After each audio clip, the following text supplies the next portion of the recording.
میں سب آنے والوں کو ویلکم کرتی ہوں کراچی اسکول آف آرٹ اور چوکنڈی آرٹ گیلری کی طرف سے. آج ہم آرٹ کی ایک بہت اہم شخصیت کے بارے میں بات چیت کرنے کے لیے یہاں پہ اکٹھے ہوئے ہیں, اور نیلوفر فاروق کو میں نے یہاں پہ دعوت دی ہے.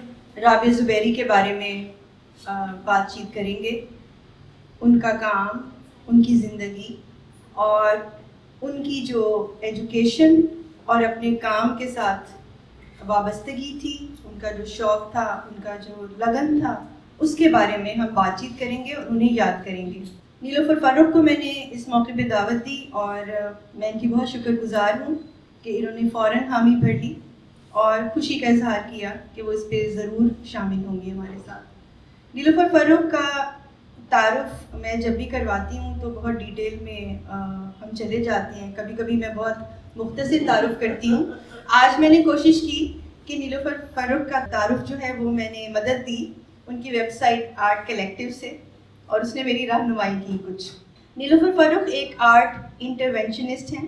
Art curation, public art, art documentation, artist rights, research in art, research in art history, یہ وہ تمام شعبے ہیں جن میں ان کی گراں قدر خدمات ہیں. تحریر اور تحقیق میں ان کی دلچسپی ڈی کالونائزیشن, اس کے مسائل اور عوامل کا جائزہ لینا ہے. اپنے ملک کی تاریخ پہ خاص طور پہ آرٹ اور لٹریچر, سیاست اور مختلف نظریات کے اثرات پہ ان کی گہری نظر رہتی ہے. کراچی بینال کی صورت میں شہر کے لوگوں کو, بالخصوص نئی نسل کو, ایک ایسا پلیٹ فارم مہیا کیا گیا جس نے آرٹ کو گیلری سے نکال کر عوام میں پہنچایا اور اپنے شہر, اپنی تاریخ, اپنے تمدن, اپنے تشخص کے بارے میں سوچنے, سمجھنے اور تحقیق کرنے کے مواقع کھلے.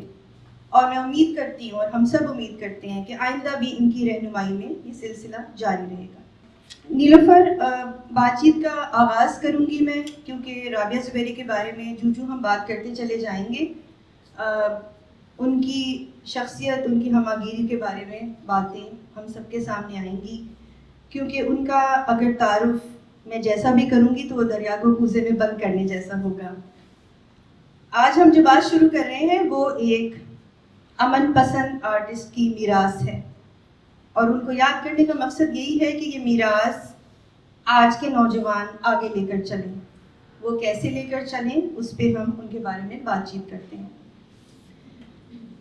میرا پہلا سوال جو ہے وہ سوال نہیں ہے, بلکہ آپ سے ہم نے پہلے بھی بات چیت بھی کی اور ہم نے آپس میں جب بات کی, رابعہ زبیری ایک شوق, ایک جذبے, ایک لگن کے ساتھ ایک مقصد کو لے کر ہجرت کر کے کراچی آئیں, اور یہاں پہ انہوں نے ایک آرٹ انسٹیٹیوٹ کی بنیاد رکھی. اور یہ وہ وقت تھا اور میں پڑھ رہی تھی اور جائزہ لے رہی تھی 1964 کا ٹائم پیریڈ. شاید پاکستان میں اس وقت بھی وہی حالات تھے جس کے بارے میں ہم سنتے ہیں کہ آج ملک نازک حالات سے گزر رہا ہے. میں تفصیل میں نہیں جاتی. پاکستان کو وجود میں آئے ہوئے 1964 میں شاید 15-16 سال گزرے تھے, اور اس وقت ایک نوزائیدہ مملکت میں ایک آرٹ اسکول کی بنیاد کراچی شہر میں اہمیت کی حامل تھی. اس وقت اس اسکول کی بنیاد اور اس کے شہر پہ اثرات, اس کے بارے میں آپ بتائیں.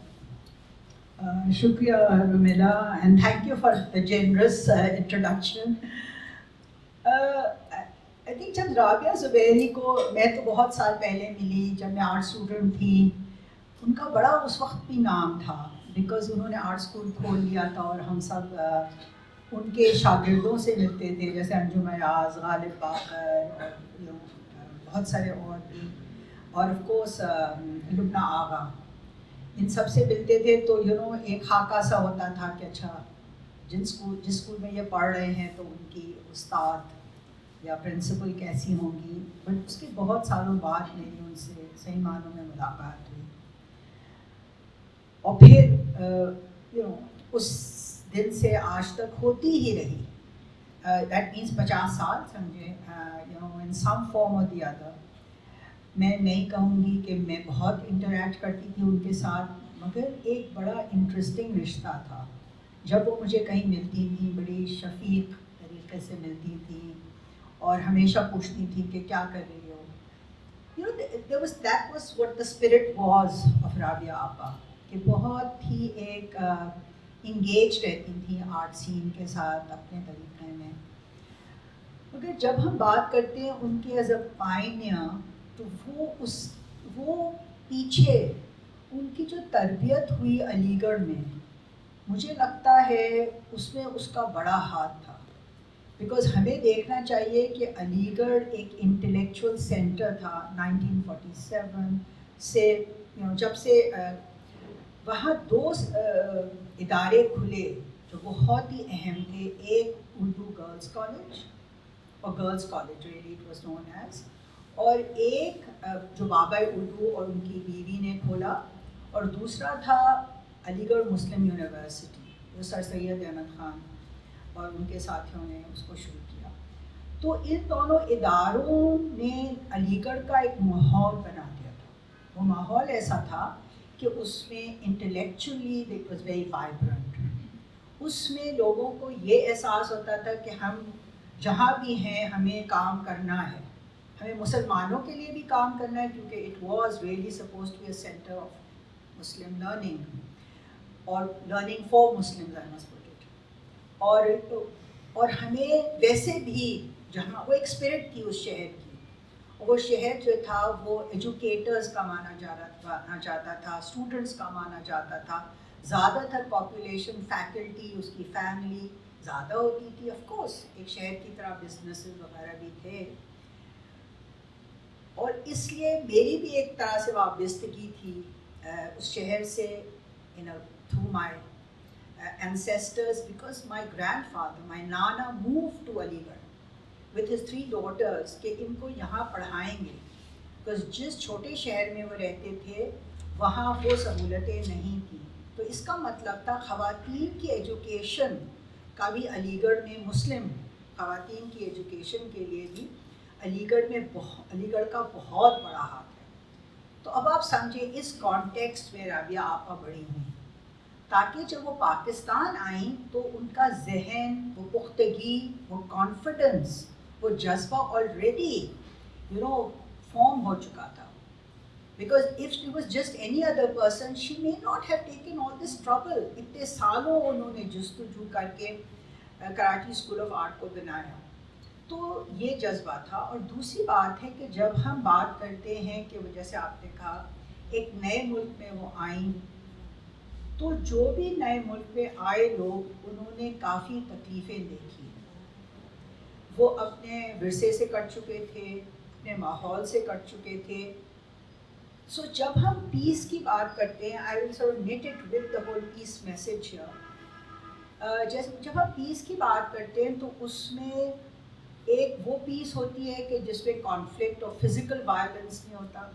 ایک وہ پیس ہوتی ہے جس میں آپ پہ اکنامک وائلنس ہوتا ہے, آپ کو نوکریاں نہیں ملتی, آپ کو مواقع نہیں ملتے, آپ کی زندگیاں بہت مشکل ہو جاتی ہیں. اور ایک وہ پیس ہوتی ہے جس پہ آپ کی کلچر آپ سے چھن جاتا ہے, وہ وار ہوتی ہے اور sort of lack of peace ہوتی ہے. جیسے non existence of peace is also when your culture is taken from you. So Rabia آپا اور ان جیسے کئی سارے لوگوں نے یہ سب چیزیں ایکسپیرئنس کی, اور I think Karachi school of art بنانے کا ایک ان کا ویژن اسی لیے تھا کہ ان سب چیزوں کو کسی نہ کسی طرح سے وہ ایڈریس کریں, اور انہوں نے کیا. تو پھر آگے بھی ہم جی میں آپ کی اسی بات کو آگے بڑھاؤں گی. آپ نے علی گڑھ کا اور لکھنؤ کالج کا ذکر کیا.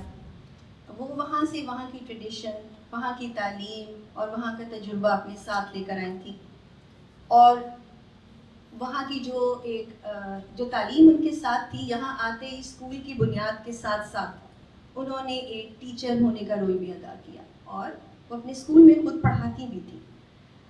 یہاں پہ ہم دیکھتے ہیں اب ہم جو آرٹ ایجوکیٹرز ہیں, ہمیں جب ہم اپنی ہسٹری میں دیکھتے ہیں تو ہمیں بہت سی ایگزامپلس ملتی ہیں, اور اسپیشلی اگر ہم برصغیر کی بات کریں تو ہمیں ٹیگور کی ایک مثال ملتی ہے, اور شانتی نکیتن کی ایگزامپلس ہمارے سامنے آتی ہیں, جن کے اثرات یقیناً رابعہ زبیری کے سیکھنے کے عمل اور آرٹ پریکٹس میں بھی تھے. پھر ان کی اپنی سوچ، اس وقت دنیا میں کیا چیزیں کار فرما ہو رہی تھیں اور کیا اثرات تھے. لکھنؤ کالج آف آرٹ کی بنیاد پروفیسر نتھینیل ہرڈ نے رکھی تھی، اور پروفیسر نتھینیل ہرڈ جو تھے وہ ویسٹرن ریئلزم کے بہت زیادہ فرم بلیور تھے. تو جب رابعہ آپی اپنی لکھنؤ اور علی گڑھ کی تعلیمات اور پھر وہاں پہ ایک ویسٹرن ریئلزم کا جو عروج تھا اس زمانے میں، دونوں کی تربیت کے ساتھ یہاں پہ داخل ہوئی تھی، تو اس وقت کا جو یہاں پہ تعلیمی ماحول تھا اس میں ان کے کردار کے بارے میں آپ نے ویسے پہلے ہی بتا دیا میرے سوال کے جواب میں، لیکن اس کے باوجود یہ دونوں کا ایک کمبینیشن تھا. اور اس وقت جو ایک بہت ہی ابتدائی دنوں میں کراچی اسکول سے آرٹسٹ نکل رہے تھے، ان تمام چیزوں کے ان کی تعلیمی جو قابلیت تھی وہ اپنے زمانے میں بتایا کرتی تھی کہ وہاں پہ بہت سے مقابلے ہوتے تھے جس میں وہ بہت سی چیزیں ون کر چکی تھی، ایک شوق، ایک جذبے کے ساتھ. تو یہ جو ان کی اپنی ایجوکیشن کی ٹریننگ تھی، جو کہ ایک کمبینیشن تھا ٹریڈیشنل اور ویسٹرن ریئلزم کا، وہ آگے جا کے ان کے کام اور ان کی ٹیچنگ دونوں میں نمایاں رہا. اس کے بارے میں کچھ بات. دیکھیے، ایک اچھا سوال ہے کیونکہ وہ ہمیں رابعہ آپا کے اپروچ ٹو آرٹ کو سامنے لے کر آتا ہے اور ہمیں سوچنے پہ مجبور کرتا ہے کہ رابعہ آپا کا مقام کہاں ہے اس پورے کائنڈ آف آرٹ کی ہسٹری میں. اور جب کہ پاکستان میں کنٹمپری آرٹ اور اس طرح کی ماڈرنزم کے بعد کنٹمپری آرٹ آیا، بہت جلدی چیزیں موو کرنے لگیں، بہت ایکسپیریمنٹ ہوئے، بہت کچھ ہوا. تو جب ہم رابعہ آپا کا کام اس زمانے میں، اس کانٹیکسٹ میں دیکھتے ہیں تو ہمیں مختلف طریقے سے سوچنا چاہیے. جیسے آپ نے کہا، رابعہ آپا انہوں نے بڑی فارملسٹ ایجوکیشن حاصل کی.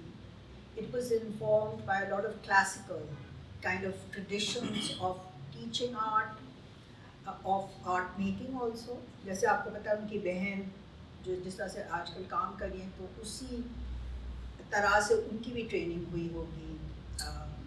اینڈ جب ہم ہیومن فگر کو دیکھتے ہیں، وہ انہوں نے ہیومن فگر کا ساتھ کبھی نہیں چھوڑا. To her it was very central to her message, concept تھے ان کے کام میں. اور جس طرح سے وہ کہنا چاہتی، جو زبان بنا رہی تھی وہ اپنی آرٹ میں، وہ ہمیشہ رہے، مگر وہ چینج ہوتے رہے.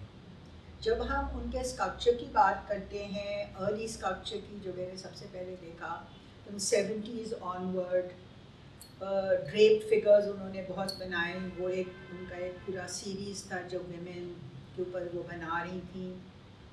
تو وہ کیا ریفلیکٹ کر رہا ہے نا؟ اگر آپ اس کو ایک پورے اس میں دیکھیں کہ اس زمانے میں آرٹسٹ کیا کر رہے تھے تو شاید آپ سمجھ نہ پائیں.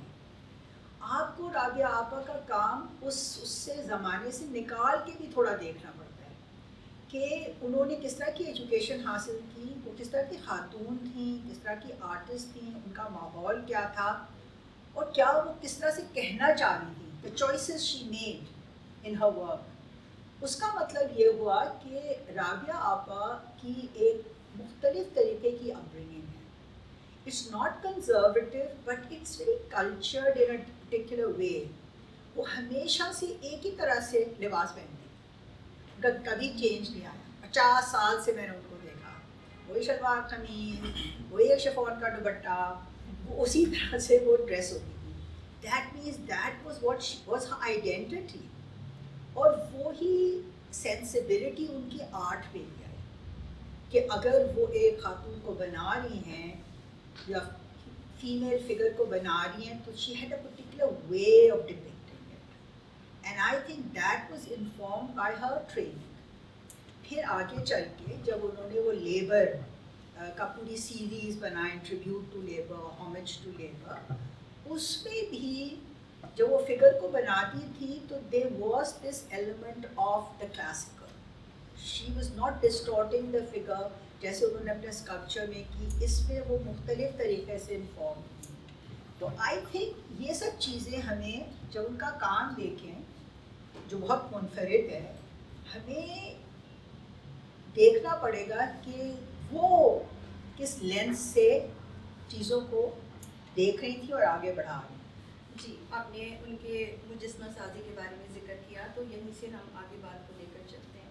جب بھی پاکستان میں مجسمہ سازی کے کام کے بارے میں بات آئے گی تو یقیناً رابعہ زبیری کا نام سر فہرست ہے, اور خاص طور پہ خواتین اسکلپٹرز کا جب ذکر آتا ہے تو شی واز دا پائنیئر.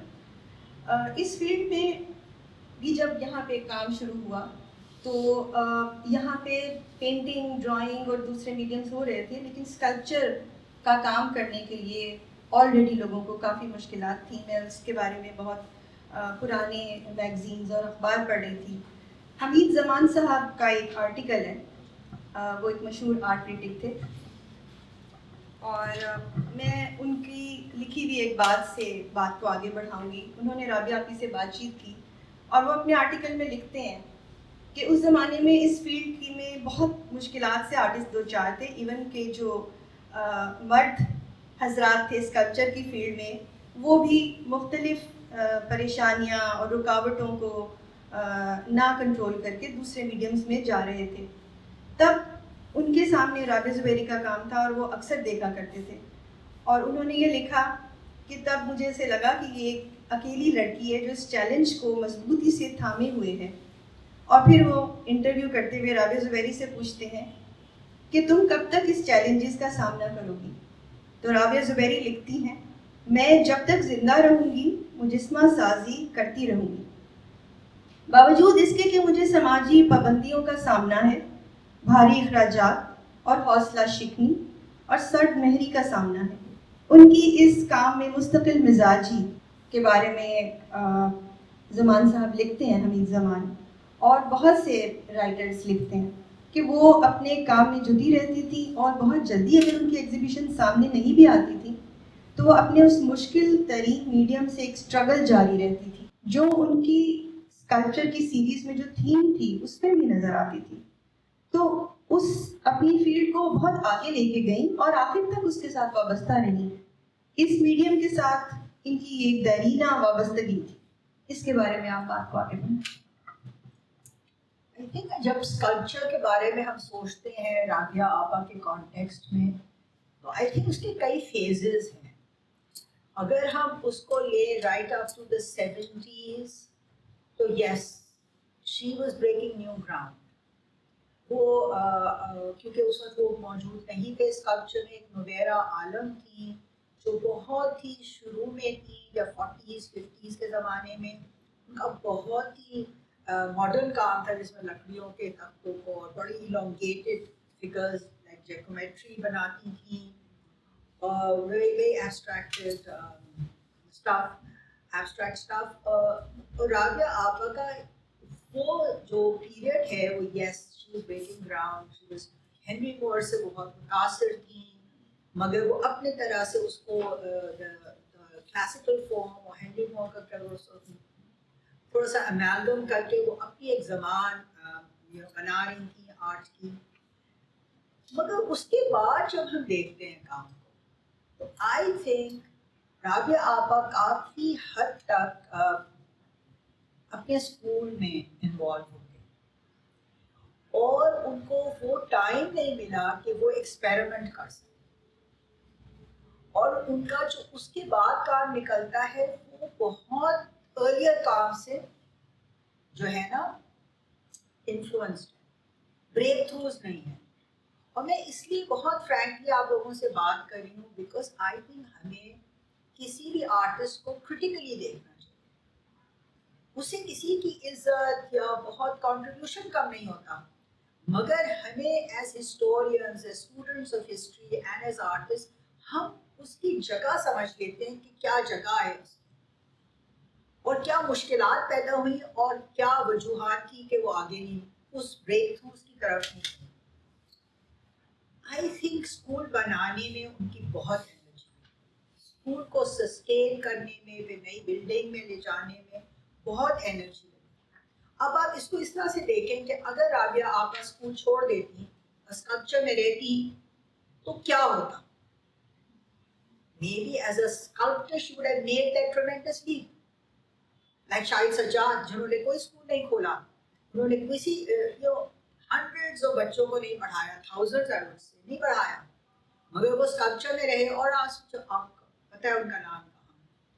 اسی طرح سے رابعہ آپا نے اسکول کو ترجیح دی, بیکاز وہ جانتی تھی کہ ینگ ٹیلنٹڈ لوگ بچے جو ہیں شہر کے, ان کو کتنی ضرورت ہے اس جگہ کی جہاں وہ پڑھ سکیں, جہاں وہ اپنے کریئرز بنا سکیں, آگے بڑھ سکیں.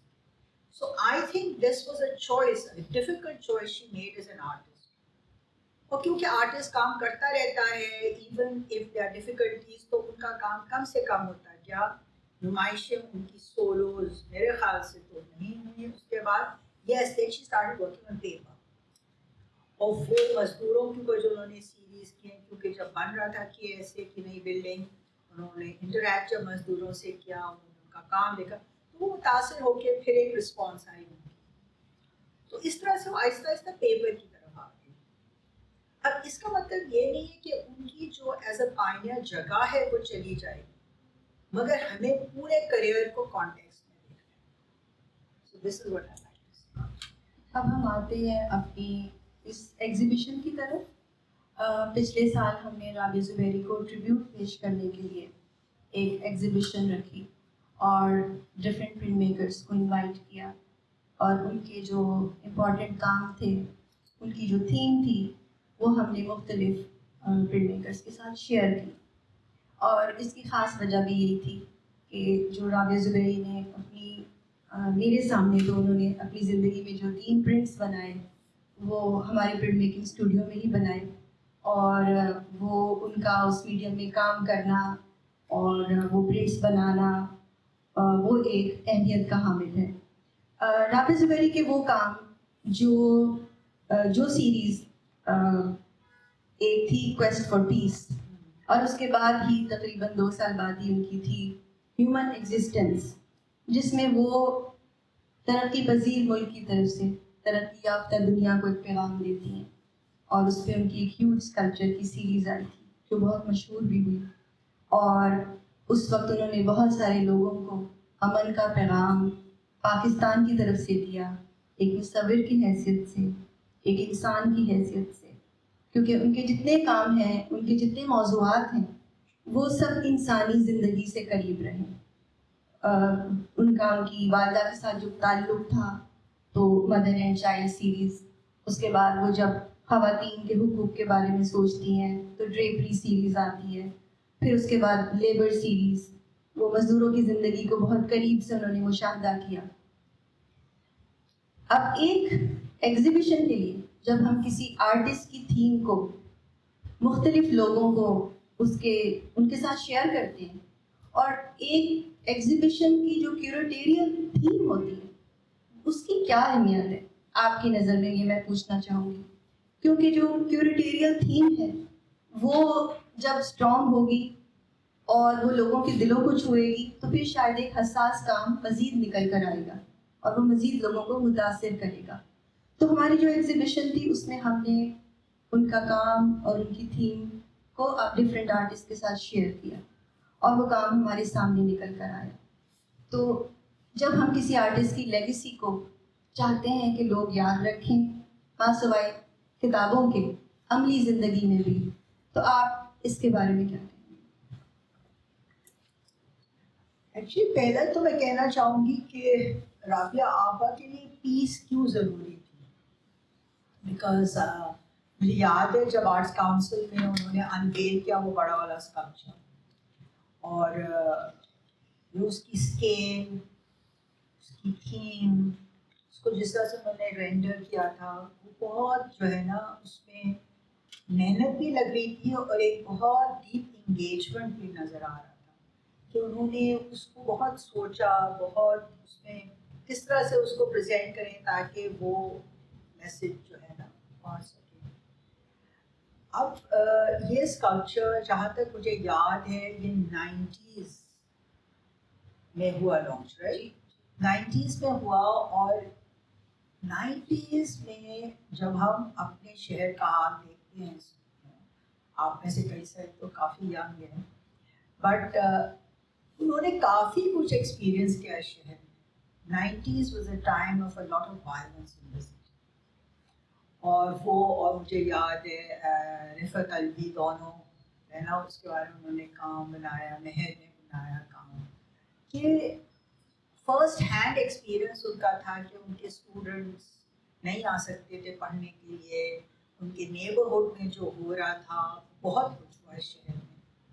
تو اینڈ آف کورس انہوں نے 1947 کا بھی وائلنس شاید دیکھا نہیں ہو تو سنا ہوگا بہت. تو وہ ڈسپلیسمنٹ وائلنس جو ہوا, اور پھر اور بھی جو وقتاً فوقتاً وائلنس رہا ملک میں اور شہر میں اور دنیا میں. تو آل دیٹ آئی تھنک انہوں نے اس اسٹیج آف ہر لائف وہ کہنا چاہتی تھی کچھ اس پورے ایکسپیرئنس کے بارے میں. اور ایک اس سے اور بھی چیز جڑی ہوئی ہے کہ انہوں نے اپنی زندگی میں کافی کچھ لوگوں کی زندگیوں کو آسان بنانے کے لیے کام کیا تھا, اسٹوڈنٹس کے ساتھ جو ان کے ساتھ لوگ انٹریکٹ کرتے تھے. تو I think all that kind of came together in that sculpture. اور it was an optimistic sculpture. آپ نے دیکھا ہاتھ اوپر اٹھے ہوئے ہیں, وہ ایک kind of future کی طرف دیکھ رہا ہے اس sculpture کہ بھائی ٹھیک ہے پاسٹ ہے, اس سے ہم ضرور سبق حاصل کریں بٹ آگے بڑھیں. سو یہ سب چیزیں لے کر وہ آگے بڑھی. اینڈ آئی تھنک آپ کی جو تھیم ہے وہ بھی وہی نشاندہی کرتی ہے کہ آگے بڑھیں. لیٹ اس موو فارورڈ, جو ہم کر سکتے ہیں وہ ضرور کرتے رہیں, مگر we must keep on moving. جیسے رابعہ آپا کا کنٹریبیوشن ہے, اٹس لائک صدقہ جاریہ رہے گی کہ she will continue to educate young people like all of you, will continue to make a difference in the city.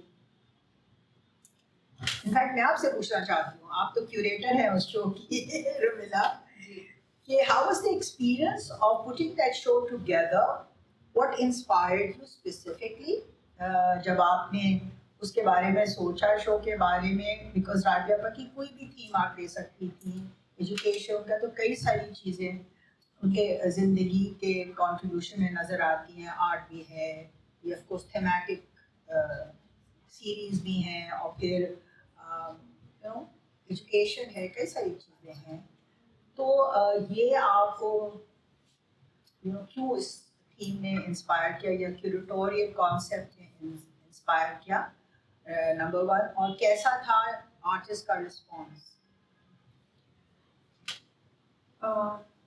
اس کے اوپر میری آرٹسٹ سے مختلف بات چیت ہوتی رہی, اور کبھی کبھی ہمیں لگتا ہے جیسے کچھ باتیں اور کچھ موضوع بڑی عام سی بات ہے, بڑی روز کی بات ہے. ہم اسٹوڈنٹس کو اسائنمنٹ دیتے ہیں, پیس پہ کچھ بنا کے لے آئیں, اچھا ورلڈ پیس پہ کچھ پوسٹر بنا لیں, اچھا پینٹنگ بنا لیں. لیکن مجھے لگتا ہے کہ یہ موضوع انفارچونیٹلی ابھی بھی جاگ رہا ہے, زندہ ہے.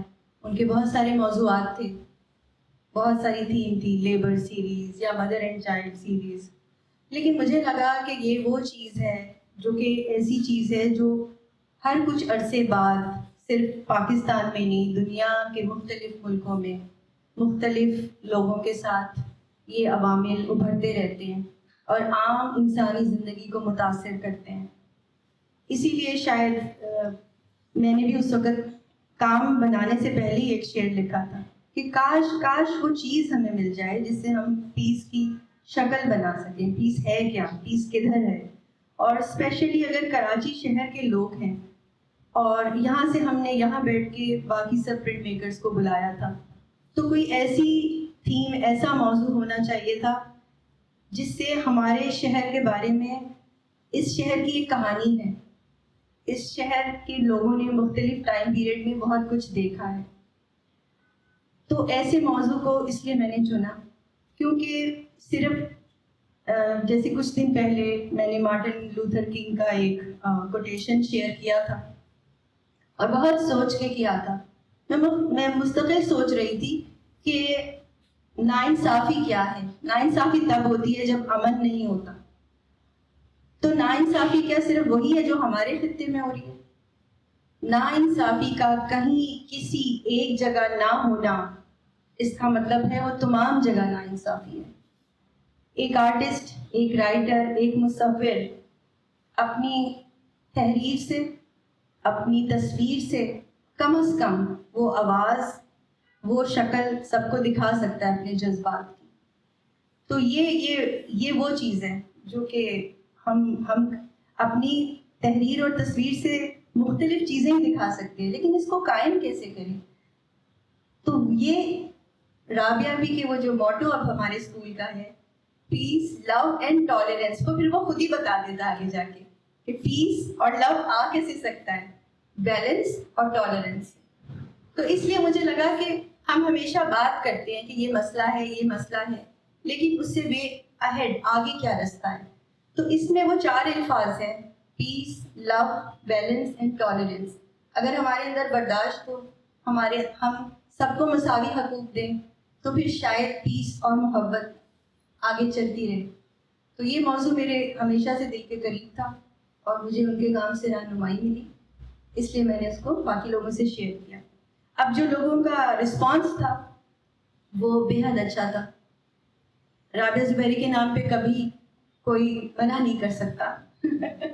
میری صرف ایک چھوٹی سی ایفرٹ ہے یہ کہ میں کسی نہ کسی طرح اس کام کو، اس موضوع کو بھی لے کر آگے چلتی. لیکن خاص طور پہ مجھ سے کئی لوگوں نے سوال کیا کہ آپ نے پرنٹ میکنگ کو کیوں رکھا، آپ نے اسکلپچر کی ایگزیبیشن کیوں نہیں کی.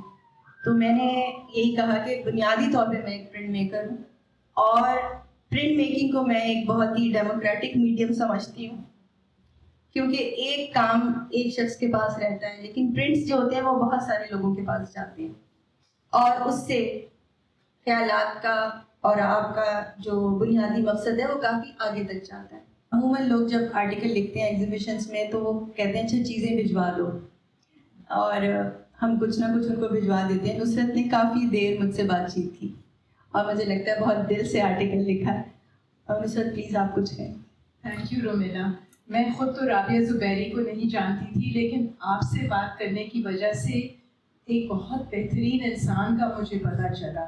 اتنی انسانیت ان میں، اور ان کے یہ جو پیغامات تھے، پیس، لو، ٹالرنس، وہ میرے خیال سے انٹیویٹیولی سمجھ گئی تھیں کہ آرٹ کے ذریعے یہی چیزیں جو ہیں یہ آپ آگے بڑھا سکتے ہیں. آرٹ جو ہے وہ ایسا ایک لامحدود اشارات جو ہے نا آرٹ میں جو ہوتے ہیں، تو اس میں ٹالرنس اس طرح آتی ہے کہ آرٹ آپ کو اشارے دیتی ہے لیکن آپ کو کبھی پابند نہیں کرتی ہے. آرٹ کی یہ ایک ٹالرنس اس کے اندرونی چیز ہے. تو میرے خیال سے رابعہ یہ سمجھتی تھیں، اور ان کی جو جد و جہد ہمیشہ رہی ہے آرٹ کے لیے وہ ہم سب کے سامنے ہے. اور آپ کا بے حد شکریہ کہ آپ نے مجھے رابعہ کے بارے میں اتنی باتیں سمجھائیں. شکریہ. آپ سوال بھی کر سکتے ہیں اور کچھ کہہ بھی سکتے ہیں. سوال تو خیر میں نہیں کروں گا، میں I would just make comment. سب سے پہلے تو میں شکریہ ادا کروں گا میڈم نیلوفر کا، میں افروزہ آپا کا، زہرا آپا کا، سب کا، کہ آپ لوگوں نے کنٹریبیوٹ کیا اس ایونٹ کے اندر. اور میں سمجھتا ہوں ویسے تو رابعہ آپا ایک نیشنل آئیکن تھیں، اور آرٹ سرکل میں سب لوگ ان کی رسپیکٹ بھی کرتے ہیں اور ان کو ڈیو کریڈٹ بھی دیتے ہیں ان کی ایفرٹس کا. لیکن وہ لوگ جو کراچی اسکول آف آرٹ سے ایسوسیٹیڈ ہیں، ہمارے اوپر تھوڑی سی ایک ایڈیشنل رسپانسبلٹی یہ آتی ہے کہ اب رابعہ آپا کیونکہ ہمیں موجود نہیں ہے تو ان کا نام ہمیشہ زندہ رکھا جائے. تو اس نام کو زندہ رکھنے کے لیے اور اس ایفرٹ کو ہمیشہ زندہ رکھنے کے لیے اس طرح کی گفتگو اور ایونٹس ہوتے رہنے چاہیے. Thank you.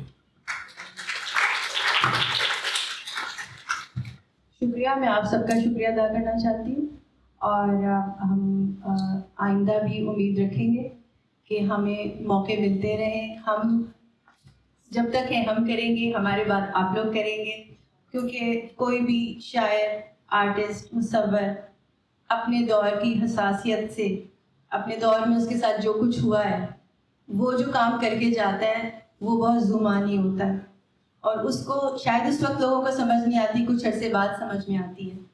تو یہ آرٹسٹ کی جو لینگویج ہے، امید ہے کہ یہ جاری رہے گی. اور یہاں پہ جتنے بھی لوگ زیادہ تر بیٹھے ہیں وہ آرٹ کے اسٹوڈنٹ ہیں، تو میری ان سے یہی امید ہے کہ وہ اس سلسلے کو، آرٹ کو سمجھنے کے، اپنے دور کو سمجھنے کے، وہ کس زمانے میں ہیں، اور وہ آج جو پیغام لے کے جائیں گے آئندہ نسلیں اس کو کیسے پڑھیں گی، کیسے سمجھیں گی، یہ ان کے ساتھ چلے گا. آپ سب کا بے حد شکریہ. نیلوفر آپ کا بے حد شکریہ.